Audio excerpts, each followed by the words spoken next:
A good day. We are starting a new semester after Passover, and welcome back to the Chai Academy. If this is your first foray, Chai Academy is given quite often. Try to do it 4 or 5 times a week, and different topics. So we're starting a new heading called self-help. So what does Judaism say about self-help? This is not a Jewish course per se. This is, anybody can glean from this, but it's the wisdom. It's the wisdom of Judaism. So glean from Jewish sources.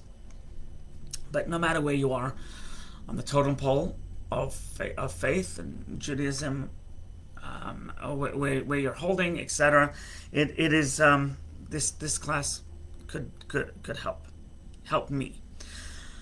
So let's go back all the way to the first fundamental of self-help. So let's go back to the beginning. Talk about in the beginning, the story is told about this fellow that goes. His wife tells him, "You have to see a psychiatrist. You have to see a shrink." So he goes to. He doesn't want to. His wife forces him, coerces him. He goes to see the shrink. The shrink says, "Why are you here?" He goes, "I don't know. I don't think I have to be here. I'm here because my wife wants me to be here." He goes, "Well, what gives?" So he goes, "I don't know. I just don't know." So he goes, Are you struggling with your marriage? He goes, "No, other than this. She just wants me to come to the shrink." So he says, "Okay, grab a seat, sit down, and start from the beginning." So the fellow says, "In the beginning, I created heaven and earth." And the psychiatrist knew from there that he has his work cut out for him. So the first part of self-help, in my estimation, common sense tells me that it is be yourself, be your destiny, be your destiny. I believe there's a Mishnah. Rabbi Hillel says, "If I'm not for myself, then who is for me?" Right? If I'm not going to be me, then who's going to be me? Right? We know that God created every single person for a reason. There's no redundancy. There's no, we're not created just to be an extra. You know, like you have a jury, an alternate. We're not created for that. We're not there as in case in the Broadway show, right, the main actor gets COVID, so they bring in somebody else, an underling, an understudy, I think it's called. There's not one person who's an understudy. Not one. We're all here with a specific mission. We're all here with a specific character, and we all have work to do on ourselves. We all have work to do on others, and you have to be yourself. So that's what Rabbi Hillel says. Oscar Wilde, right? A very famous quote from Oscar Wilde. He says, "Be yourself, because everyone else has been taken." Same idea as Rabbi Hillel. So be yourself. Now, I believe when a person either doesn't live to their full potential, or they seek to emulate someone else, not them. They become a chameleon. They take on someone else's persona, or they're so malleable and Play-Doh that they can be twisted to something they're not. That is the cause of depression, anxiety, melancholy, sadness. Right? It is not healthy. Being yourself, being you, being true to your mission is the secret of happiness. Likewise, if you know what your mission is and don't do it, you're going to be sad. You're going to be upset. You're going to be angry. You're going to be depressed. You're going to be whatever. Right? if you know what it is you have to do.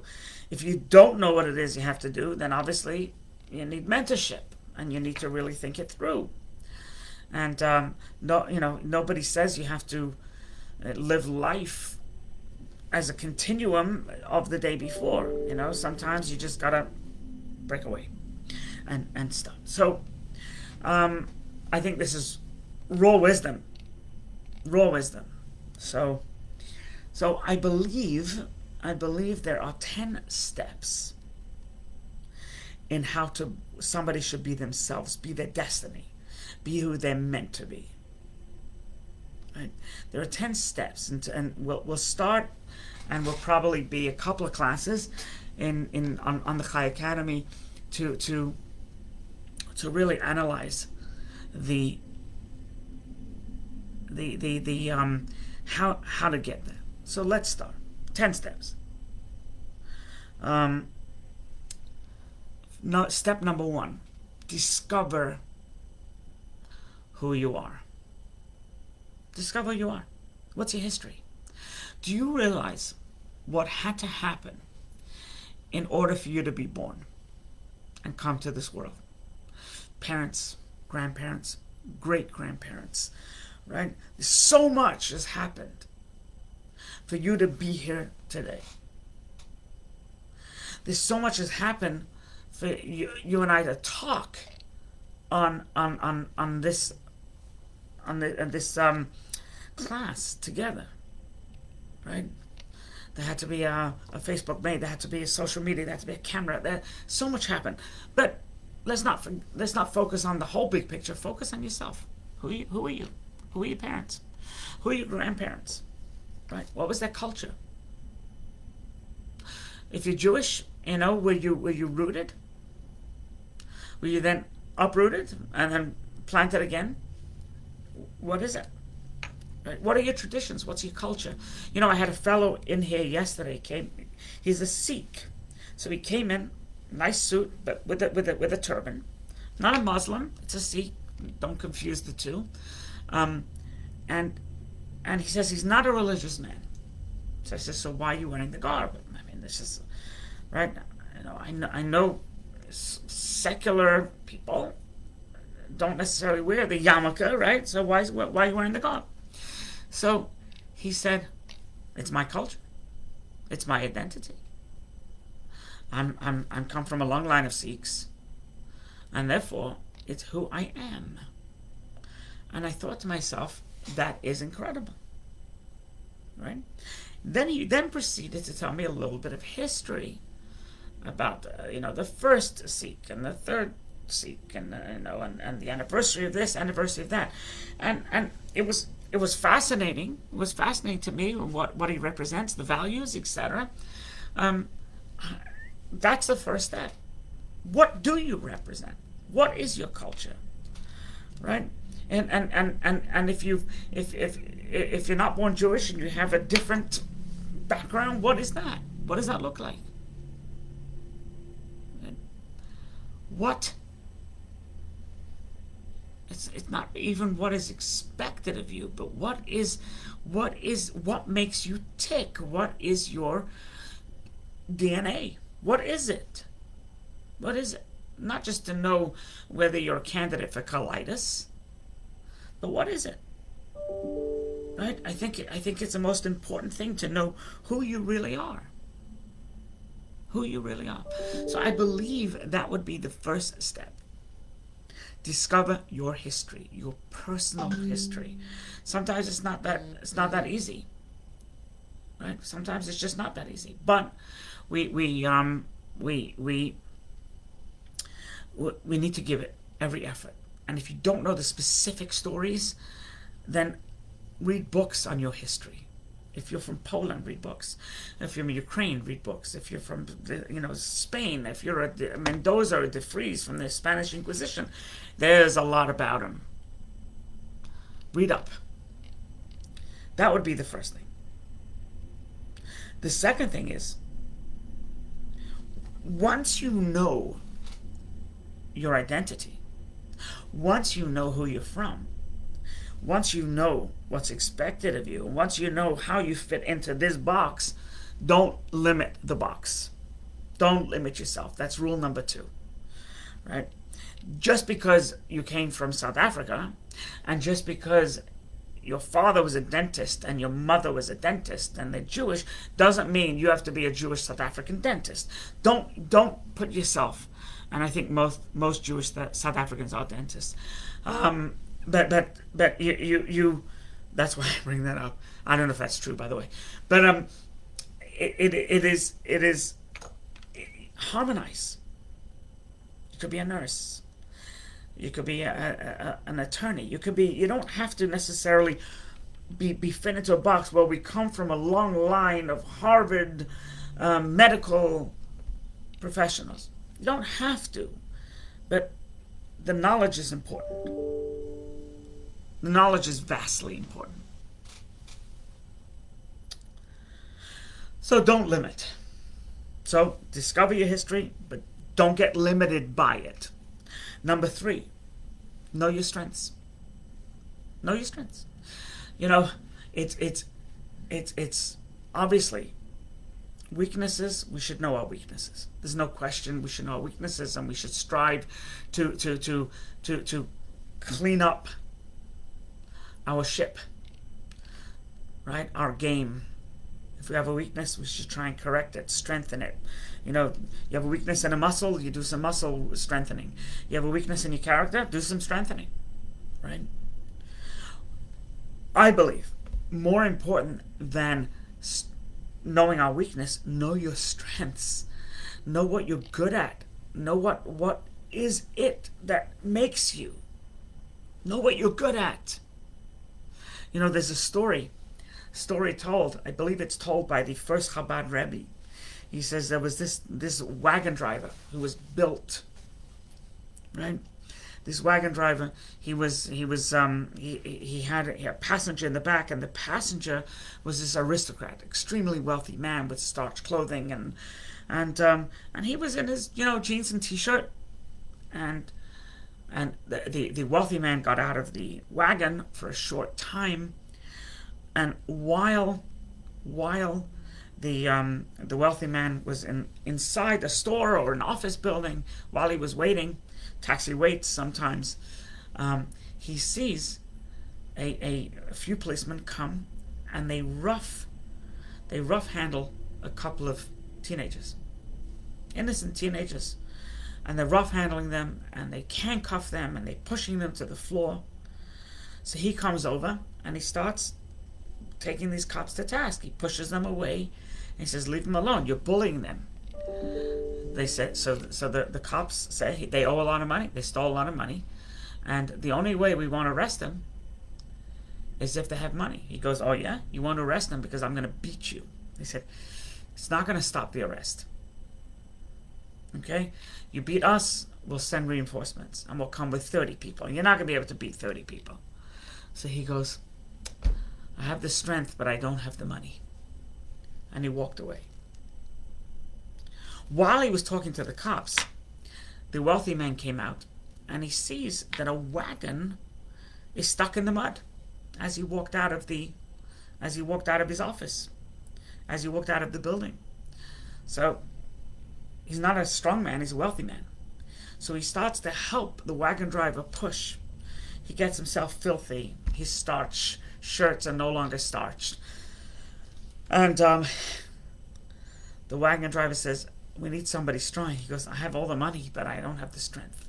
The point of the Alter Rebbe says, you got money and you don't have the strength, then use your money for influence.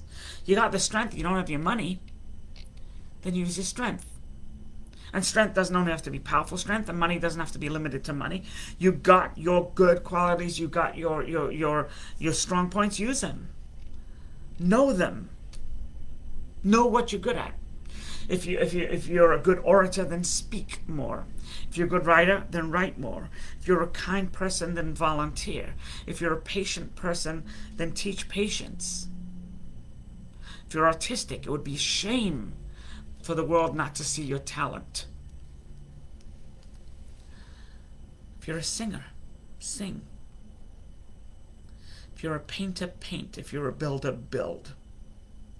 Know your strengths. Know your weaknesses. But in addition, know your strengths. The fourth one, and I believe there is 10 I have.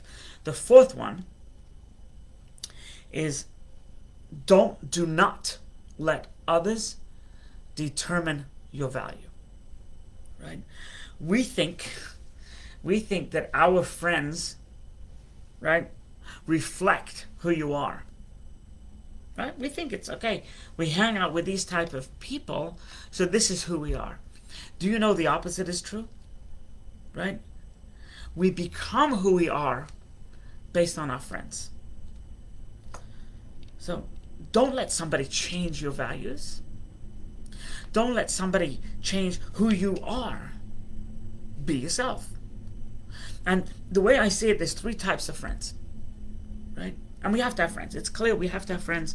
It's unacceptable for us to go through life alone. I don't say you need a lot of friends, but you need friends. In addition to your spouse, you need friends. There's no question in my mind. But the friends, you need 3 types of friends, and you probably need all these 3 in one spouse. But not necessarily. I just said that flippantly. But friends, 1, find friends who have positive qualities that you can emulate.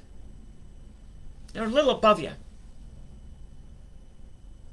Seek to emulate them positively. 2, find friends that are completely on your wavelength, so you can resonate with them without seeking to change them or them changing you. And a 3rd friend would be somebody who you can actually help. You can inspire. You can help one way or another. And it doesn't have to be only an inspiration, but somebody you can help to show that you're a true friend. So you're a taker, you're a giver, you mesh with them in all types of ways, and don't let a negative quality change who you are. As teenagers, it's very, it's very life altering. Somebody can have a whole set of values, and then they become 17, 18, or they go to college and they become a completely different person. They can all of a sudden have these weird views, strange beliefs, right? But that's because they were changed. So if it feels foreign, not foreign, if it feels wrong, then it probably is wrong. Don't let somebody wrong you. We're going to stop here. I have to leave earlier than usual, but if you enjoyed this, please share it and check in the next Chai Academy, where we talk about the next steps of determining how to be oneself and not somebody else. God bless.